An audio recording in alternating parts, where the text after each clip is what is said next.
वीरान और पथरीले किनारे पर अद्वैत किसी पत्थर की मूरत सा निर्जीव बैठा था। उसकी आंखों में एक अजीब सा खालीपन था। आसमान से गिरता बर्फीला पानी उसके जिस्म को सुन्न कर रहा था, पर वो अपनी ही किसी गहरी पीड़ा की दुनिया में खोया था।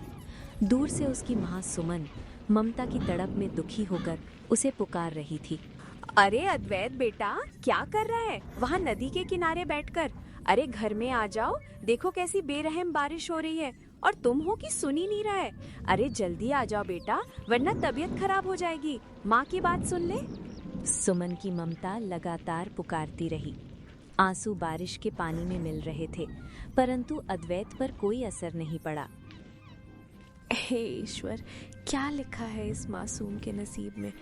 एक भी आवाज नहीं सुन रहा है मेरी। कहीं इसका जी तो नहीं भर गया इस दुनिया से? इसकी तबीयत ज्यादा खराब हो गई तो मैं जी नहीं पाऊंगी। मुझे खुद ही उसके पास जाना होगा। इतना कहकर सुमन ममता की बेबसी में भीगती हुई भागकर तट के किनारे अद्वैत के पास पहुंच गई।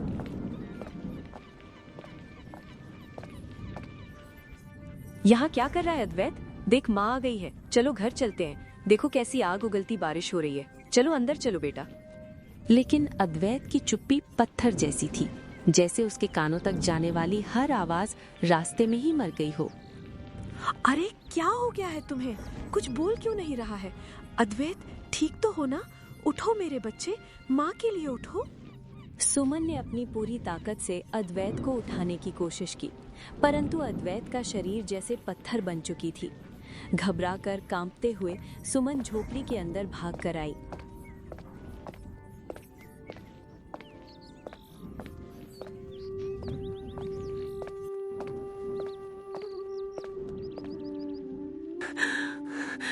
अरे जी उठिए, देखिए हमारे अद्वैत को क्या हो गया है। वो उस ठंडे माँ कौशल तट पर पत्थर बना बैठा है। बारिश उसे निगल रही है। मैं कब से उसे बुला रही हूँ, लेकिन वो ना बोल रहा है ना हिल रहा है। ऐसा लग रहा है जैसे उसकी आत्मा जिस्म छोड़ चुकी है। वो सुनते हुए भी सुन नहीं रहा। नहीं नहीं नहीं नहीं, ऐसा नहीं हो सकता। मेरे भगवान ऐसा नहीं कर सकते। कहीं कहीं वही मनहूस दिन तो नहीं आ गया जिसके बारे में उसने चेतावनी दी थी। अरे नहीं नहीं नहीं नहीं, मैं ये सोच भी कैसे सकता हूँ। उस काली याद को मुझे याद ही नहीं करना। रामेश्वर के चेहरे पर मौत का खौफ नाच रहा था। उसने एक पुराना बक्सा खोला और कांपते हाथों से एक पोटली निकाली। ये क्या निकाला है आपने? कुछ बोल क्यों नहीं रहे? आपकी आंखों में इतना डर क्यों है, जैसे हम सब कुछ हारने वाले हैं?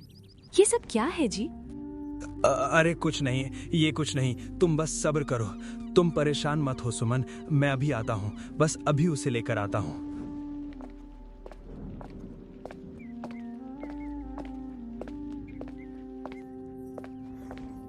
रामेश्वर पोटली सीने से लगाए भागता हुआ तट पर पहुंचा और एक रहस्यमयी बूटी अद्वैत के ऊपर फेंक दी। अद्वैत अचानक एक कराह के साथ बेहोश होकर गिर गया। पीछे से सुमन दुखी होकर आई। आपने क्या किया? मेरे फूल जैसे बेटे को क्या हो गया? ये पत्थर क्यों बन गया? ये सब क्या रहस्य है? मुझे जवाब चाहिए। क्या कोई मेरी ममता पर रहम करेगा? चलो सुमन, पहले अद्वैत को अंदर ले चले। घर के अंदर चलो। आज मैं अपनी खामोशी तोड़ दूंगा और तुम्हारे हर सवाल का जवाब दूंगा। उठाओ इसे, जल्दी उठाओ।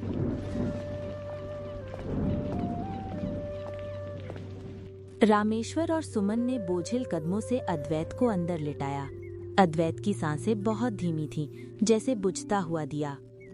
ये क्या जुल्म हो रहा है जी? आखिर हमारे मासूम बेटे ने किसी का क्या बिगाड़ा है? क्यों उसकी जिंदगी एक पहेली बन गई है?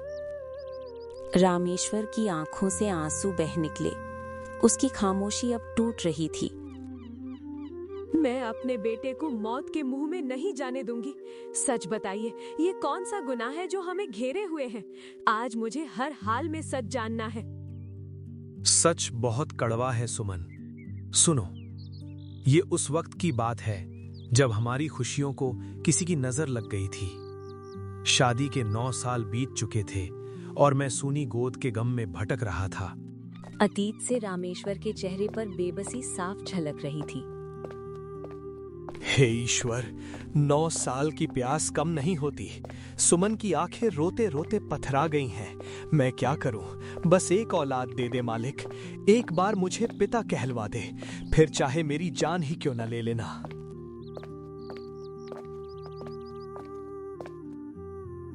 क्यों रामेश्वर बेटा, क्या हाल है? 9-10 साल हो गए हैं और आंगन अब भी सूना है। अरे हमारे बेटे के तो 9 साल में 3-3 शेर जैसे बच्चे हो गए। तू क्या कर रहा है? सिर्फ किस्मत को कोस रहा है। क्या करूं काकी जी, कलेजा फट जाता है जब सुमन को पागलों की तरह रोते देखता हूं। अब उसकी ये हालत मुझसे नहीं देखी जाती।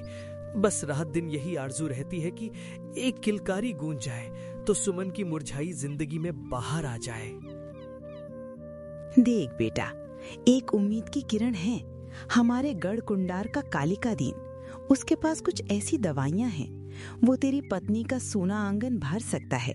दुआ के साथ दवा भी जरूरी है बेटा। एक बार आजमा के देख ले, क्या पता तेरी इच्छा पूरी हो जाए। क्या क्या सच में काकी जी? क्या वाकई उसके पास कोई ऐसा चमत्कार है जो मेरी किस्मत बदल दे? अरे हाँ बेटा, मैंने अपनी आंखों से खुशियां लौटते देखी हैं। उसने कई उजड़ी हुई कोखों को आबाद किया है। तू जा रामेश्वर के पास अपनी सुमन के लिए जा। शायद तेरी बाप बनने की तड़प कालिका दीन के पास ही खत्म हो जाए। आपका बहुत बहुत धन्यवाद काकी जी। मैं अभी जाऊंगा। अगर कालिका दीन ने मेरा दुख खत्म कर दिया तो मैं उसका गुलाम बन जाऊंगा। बस मेरी गोद भर जाए। रामेश्वर भागता हुआ कालिका दीन के पास पहुंचा।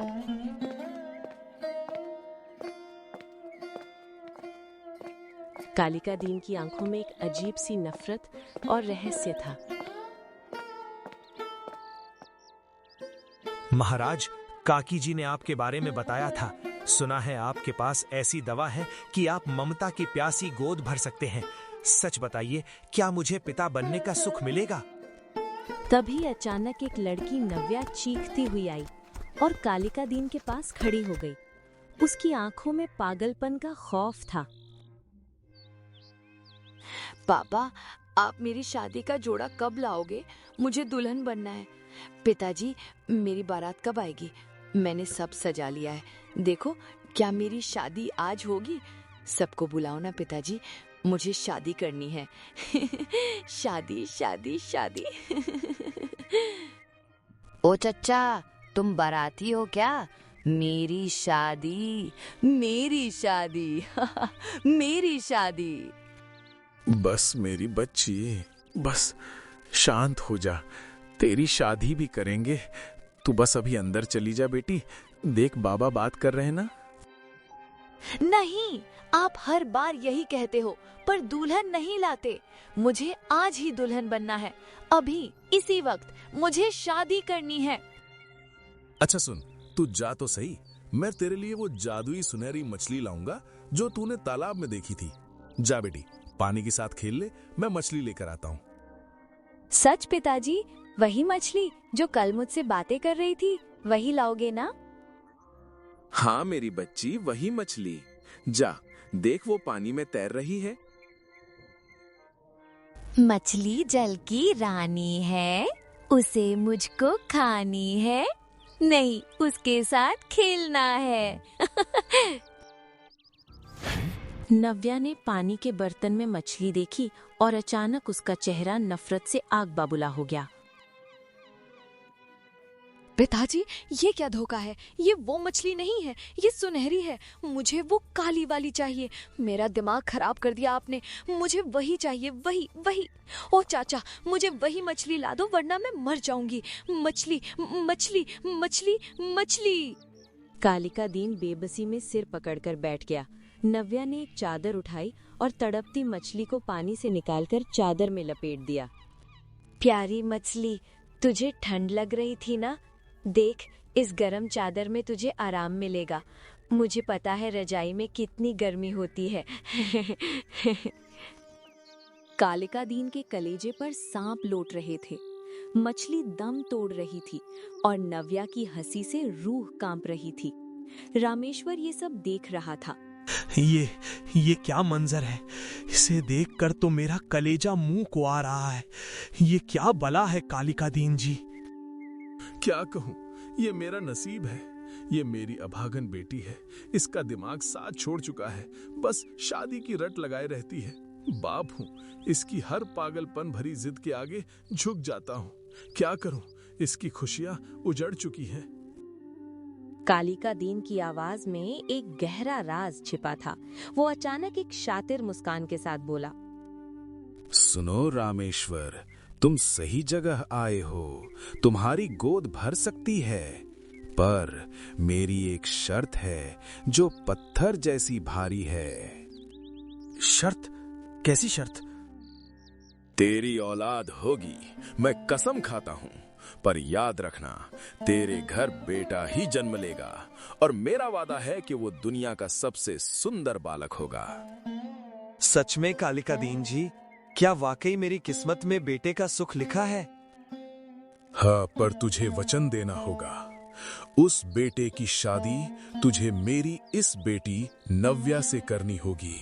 बोल, मंजूर है? ये क्या अनर्थ कह रहे हैं आप?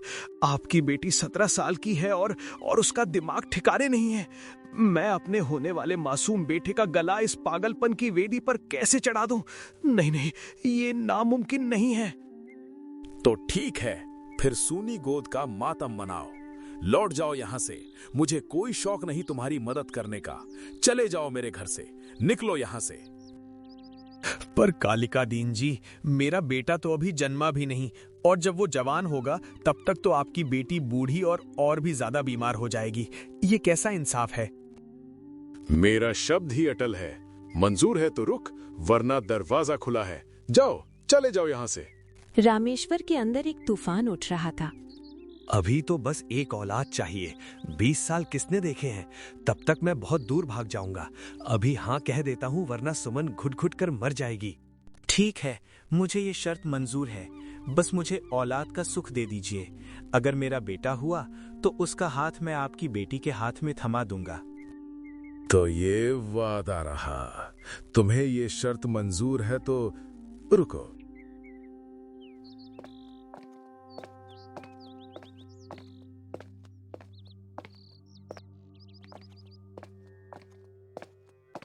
कालिका दीन अंदर से एक शीशी लेकर आया जिसमें एक अजीब सा गाढ़ा तरल था।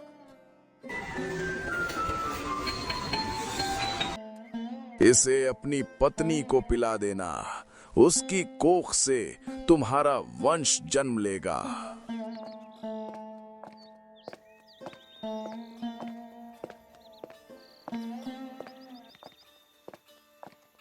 रामेश्वर वो दवा लेकर घर पहुंचा और देखता है कि सुमन सोई हुई है। सुमन, उठो भाग्यवान, अब हमारे दुख के दिन खत्म हुए। देखो, ईश्वर ने हमारी सुन ली। इसे पी लो, फिर हमारे आंगन में भी किलकारियां गूंजेंगी। हमारे सुख के दिन लौट आएंगे सुमन।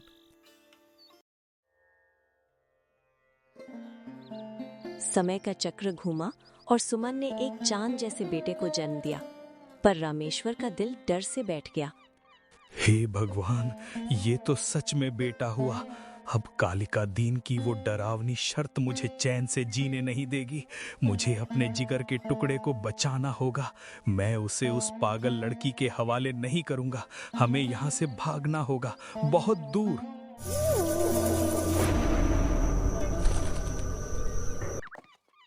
रामेश्वर रातों रात परिवार समेत उस गांव से लापता हो गया। उसने अपनी पहचान बदल दी ताकि कालिका दीन का साया उन तक न पहुंचे।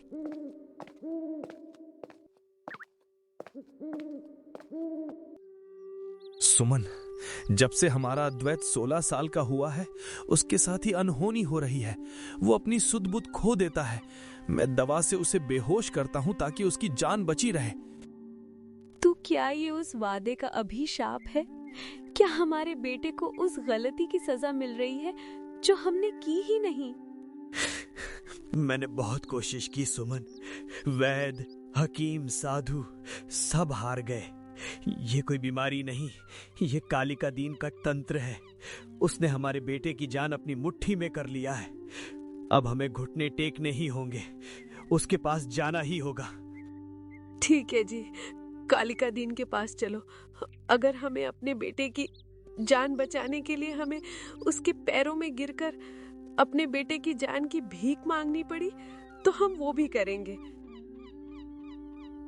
रामेश्वर और सुमन अद्वैत को लेकर कालिका दीन की चौखट पर पहुंचे। कालिका दीन वहां काल बनकर खड़ा था। आ गए, मुझे पता था मेरी दवा की तासीर तुम्हें घसीट कर यहाँ लाएगी। क्या लगा था गढ़ कुंडार छोड़ दोगे तो कालिका दीन को भूल जाओगे?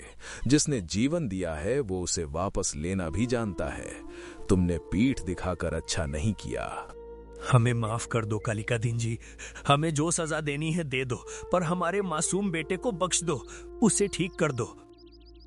इसका इलाज सिर्फ मेरी बेटी नव्या है, इसे यहीं छोड़ दो। इसकी शादी मेरी बेटी से होगी। अब तुम दोनों यहां से दफा हो जाओ।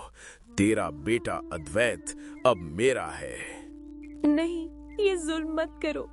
माँ की ममता को ऐसे मत कुचलो कालिका दीन जी। हमारा बेटा हमारे बिना मर जाएगा, दया करो। कालिका दीन ने बेरहमी से उन्हें घर से बाहर धकेल दिया। सुमन और रामेश्वर दरवाजे के बाहर रोते रहे। सुनिए जी, आप जाइए, मैं मंदिर जा रही हूँ। मैं वहां से तब तक नहीं उठूंगी और उस मंदिर की सीढ़ियों पर बैठूंगी जब तक मेरा बेटा इस जहन्नुम से आजाद नहीं होता। मैं अंजल त्याग दूंगी। सुमन की ममता अब हट बन चुकी थी। रामेश्वर भी सुमन के पीछे चलने लगा। वो पागलों की तरह जंगल की ओर चला गया।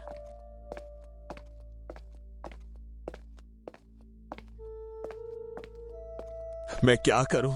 मेरा बेटा एक जिंदा लाश बन गया है। कोई नहीं सुनेगा मेरी। वो शैतान जीत गया। मुझे कुछ करना होगा, कुछ तो करना होगा। हे भगवान मेरी मदद कर। मैं क्या करूं?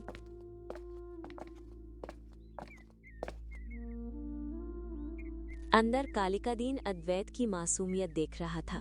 अद्वैत के चेहरे पर वही मासूमियत थी जो सालों पहले उसने कहीं देखा था।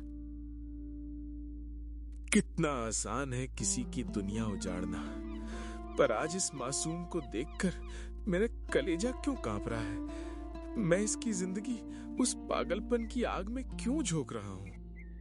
अचानक कालिका दीन की आंखों से आंसू निकल पड़े। उसे अपना अतीत याद आने लगा। सालों पहले कालिका दीन का घर खुशियों से भरा था। उसकी पत्नी ममता और बेटा आर्यन उसकी दुनिया थे। आर्यन बेटा, देख तेरे पापा आए क्या? पेट में जैसे कोई छुरी चला रहा है। हमारे पास तो वैद्य के लिए पैसे भी नहीं है।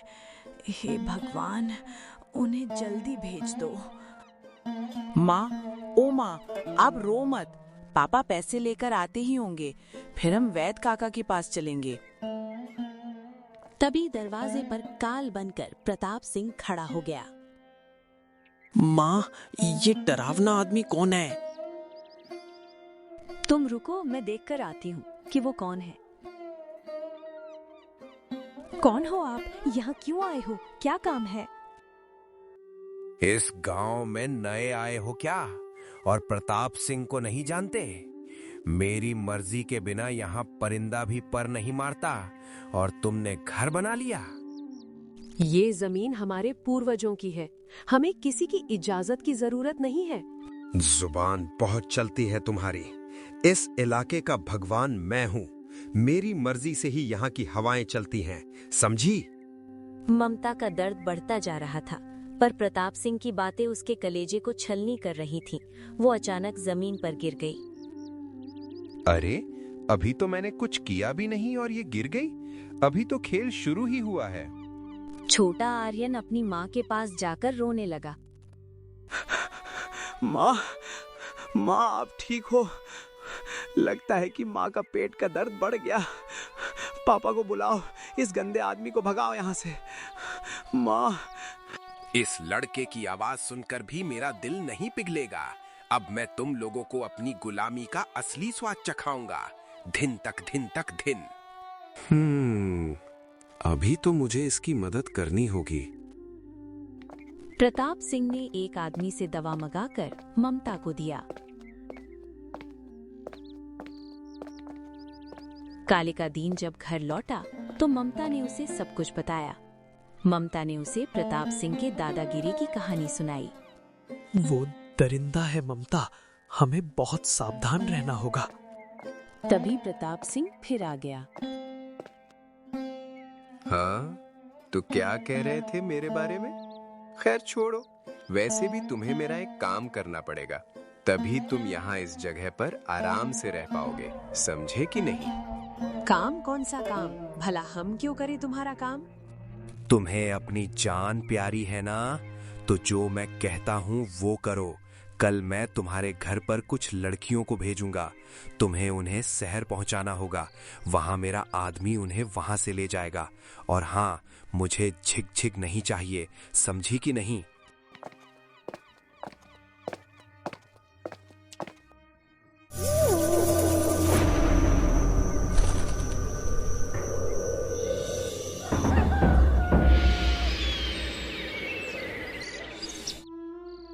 अगले दिन प्रताप सिंह ने एक आदमी के साथ 2 लड़कियों को भेजा।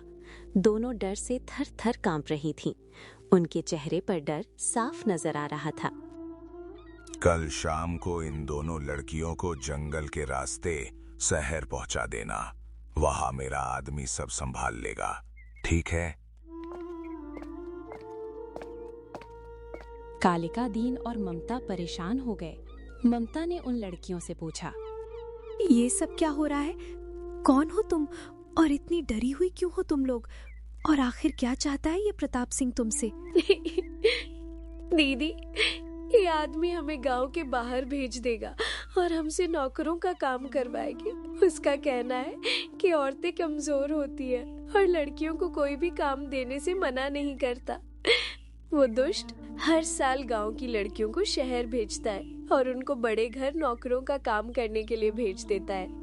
हमारे घर के लोग हमसे काम नहीं करवाना चाहते, लेकिन वो आदमी उनको डरा धमकाकर हम लोगों से मजदूरी करवाता है और उस कमाई का पैसे वो 2/3 खुद ले लेता है और 1/3 हमारे परिवार को देता है। गांव के लोग उससे डरते हैं, इसीलिए वो कुछ नहीं कर पाते हैं। वो ऐसा नहीं कर सकता। लड़कियां किसी की गुलाम नहीं हो सकती। मैं मर जाऊंगी पर इन मासूमों की जिंदगी बर्बाद नहीं होने दूंगी। तुम नरक के कीड़े हो प्रताप सिंह। इतना कहकर ममता गुस्से से वहां से निकल गई। अरे भाग्यवान, रुक जाओ, कहाँ जा रही हो? ममता के सिर पर जैसे भूत सवार था, प्रताप सिंह को सबक सिखाने को। ममता के पीछे पीछे आर्यन भी भागता हुआ आ रहा था। वो जाकर प्रताप सिंह के पास खड़ी हो गई और चिल्लाकर बोली, तुम ऐसा नहीं कर सकते। तुम उनका अधिकार उनसे नहीं छीन सकते। मैं तुम्हारा शिकायत राजा से करूंगी, समझ गए? कान पका दिए मेरे कचर कचर कचर कचर। अरे पागल औरत, मुझे जानती नहीं हो क्या? और तू मुझे आके सुनाएगी क्या? इतने बुरे दिन आ गए मेरे। मैं तुम्हारा शिकायत अभी जाकर राजा से करती हूँ। मुझसे टकराएगी? राजा की धमकी देगी? मुझे राजा की धमकी देगी तू? तुझे मेरे सामने किसी को इतना सम्मान नहीं देना चाहिए था। यहाँ का भगवान मैं हूँ और यहाँ का स्वामी और यहाँ का सब कुछ मैं हूँ। आज तक किसी ने मुझसे ऐसे बात नहीं की थी। इसकी सजा आज तुझे मिलेगी। प्रताप सिंह ने बेरहमी से ममता को लाठी से पीट पीट कर उसे मार डाला। कालिका दीन तब तक वहां पहुंच चुका था। कालिका दीन और आर्यन की आंखों के सामने ममता ने दम तोड़ दिया। वो एक टक अपनी पत्नी को देख रहा था। प्रताप सिंह ने कालिका दीन और आर्यन को भी लाठी से मारकर फेंक दिया। किसी ने उसके खिलाफ एक आवाज नहीं उठाई। ऐसे ही 2 दिन बीत चुके थे। फिर एक तांत्रिक जो उधर से गुजर रहा था, उसने किसी की कराहने की आवाज सुनी। उसने आगे देखा तो कालिका दीन की सांस अभी चल रही थी। ममता मर चुकी थी। हे भगवान, ये किसने किया? तांत्रिक ने कालिका दीन का अच्छे से देखभाल किया। कुछ ही दिनों में वो ठीक हो गया। मुझे नहीं पता कि तुम्हारे साथ क्या हुआ है, लेकिन मुझे इतना पता है कि जो भी हुआ है वो ठीक नहीं हुआ है। बाबा, मेरा एक बेटा था ना, एक छोटा सा, वो कहाँ है? क्या आपने उसे कहीं देखा है? वो तो मर गया है बेटा। उसके सर पर काफी चोट थी, वो बच नहीं सका। कालिका दीन की पूरी दुनिया ही खत्म हो चुकी थी। उसने तांत्रिक से कहा, अरे बाबा, मैं अब जी कर क्या करूं? जब मेरा परिवार ही मेरे साथ नहीं है तो मैं जी कर क्या करूं बाबा? तुम्हारे जीने का तो फायदा नहीं है, लेकिन तुम मर गए तो तुम्हारी आत्मा को शांति नहीं मिलेगी। अभी तुमको उसे बर्बाद करना है जिसने पूरे गांव की जिंदगी बर्बाद की हुई है। अरे उससे कोई नहीं लड़ सकता, कोई भी नहीं। उसने न जाने कितनों की जिंदगियों को बर्बाद किया है। आज तक उसका कोई कुछ नहीं बिगाड़ पाया। मैं एक साधु हूँ और एक वैद्य भी हूँ। मैं किसी की जिंदगी बचा भी और उसे बर्बाद भी कर सकता हूँ। बस इतना ही कर सकता हूँ। उसने तुम्हारी जिंदगी बर्बाद कर दी, तुम उसकी जिंदगी बर्बाद कर दो। मैं समझा नहीं, आप क्या कहना चाह रहे हैं? तेरा बेटा मर चुका है कालिका दीन। अब सिर्फ प्रतिशोध बचा है। जिसने तेरी गोद उजाड़ी, तू उसकी दुनिया उजाड़ दे। प्रताप सिंह की बेटी नव्या को उठा ले। मैं उसे पागल बना दूंगा। उसे अपनी औलाद की बेबसी देखने दे। कालिका दीन की नफरत ने उसे अंधा कर दिया था कि उसने 8 साल के मासूम बच्चे को प्रताप सिंह से दूर कर दिया। वो प्रताप सिंह जो किसी की बात का जवाब देना भी पसंद नहीं करता था, अब वो अपनी बेटी के खोने से टूट गया था। और उसी दिन से मैं उस याद में जल रहा हूँ। प्रताप सिंह का बेटी मैंने तो चुरा लिया, उसको पागल भी बना दिया, लेकिन आज भी किसी का दर्द मुझसे देखी नहीं जाती।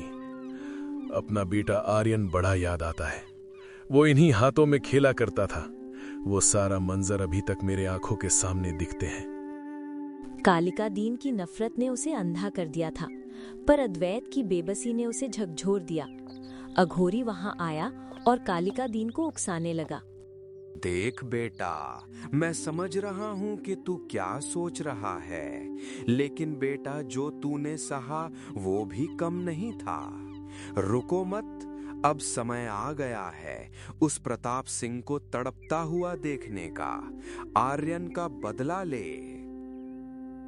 बाबा, मुझे ये समझ नहीं आ रहा है कि आपने नव्या के लिए अद्वैत को ही क्यों चुना। हम क्यों अद्वैत की शादी नव्या से करना चाहते हैं? आखिर हमें उससे क्या फायदा होगा? उस प्रताप सिंह की शादी मेरी बेटी से होने वाला था, लेकिन उस प्रताप सिंह ने मेरी बेटी से शादी तोड़ दिया, ये बोलकर कि वो किसी आम लड़की से शादी नहीं करेगा। और जो सुमन है उसका बाप एक घटिया आदमी है।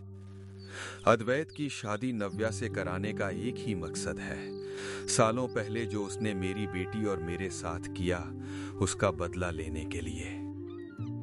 आपके साथ भी उसने बुरा किया था, लेकिन अद्वैत की मां गर्भवती तभी हुई थी जो आपने अपनी बनाई हुई दवा मुझे दी थी, और मैंने उसको।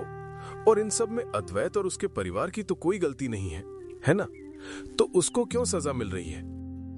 कभी कभी कुछ सही करने के लिए कुछ गलत करना पड़ता है। मैंने सोचा है अद्वैत का विवाह जैसे ही नव्या से होगा, मैं एक बार प्रताप सिंह को यह बताना चाहूंगा कि उसकी बेटी जिंदा है और पागल है। ये सब आपने मुझे पहले क्यों नहीं बताया? उस प्रताप को सजा मैं भी देना चाहता था, लेकिन इन सब में अद्वैत की कोई गलती नहीं। सच कहूं तो अद्वैत की भी कोई गलती नहीं। शुरू में अपने दर्द में मैं इतना घिर गया था कि सही और गलत की परख न कर पाया। उसने मेरा परिवार उजाड़ दिया, फिर भी उसकी बेटी से मुझे संतान की तरह प्रेम हो गया। जब नव्या मुझे पिताजी कहती है ना, मुझे मेरे बेटे की याद आ जाती है। अपने जज्बात को काबू में रखो। मैंने तुमको इतना कुछ सिखाया, अपना नाम पीछे रखा, तुम्हारा नाम काम दुनिया को दिखाया, और आज तुमको तुम्हारे फैसले पर कहीं पछतावा तो नहीं हो रहा ना? तुमको पता भी है अद्वैत को अपने वश में करने के लिए मुझे कितने प्रयास करने पड़े ताकि मैं उस प्रताप से अपनी बेटी के साथ की बदसलूकी का बदला ले सकूं।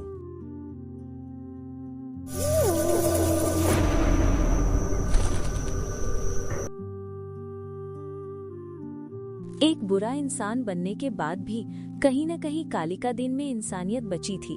उसे अब अपनी गलती सुधारनी थी जो उसने बहुत सालों पहले की थी। बाबा के साथ मैं भी इसी आग में जलता रहा और देख ही नहीं पाया कि मेरी नफरत से कितनी जिंदगी बर्बाद हो गई। 2 घर उजड़ गए। अब जो बिगड़ा है सब सही कर दूंगा। कल के दिन जब मर के अपनी ममता के पास जाऊंगा तो उसको क्या जवाब दूंगा। कभी कभी अपना बदला ऊपर वाले के लिए छोड़ देना चाहिए। और नव्या इतने सालों से अपने परिवार से अलग रही है। मुझे लगता है अब उसके बाप की भी सजा पूरी हो गई है।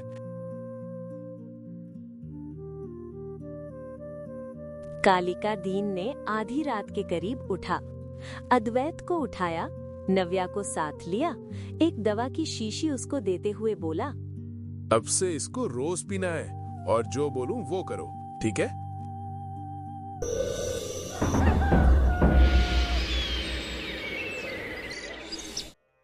कालिका दीन ने दोनों को लेकर घर के बाहर आ गया।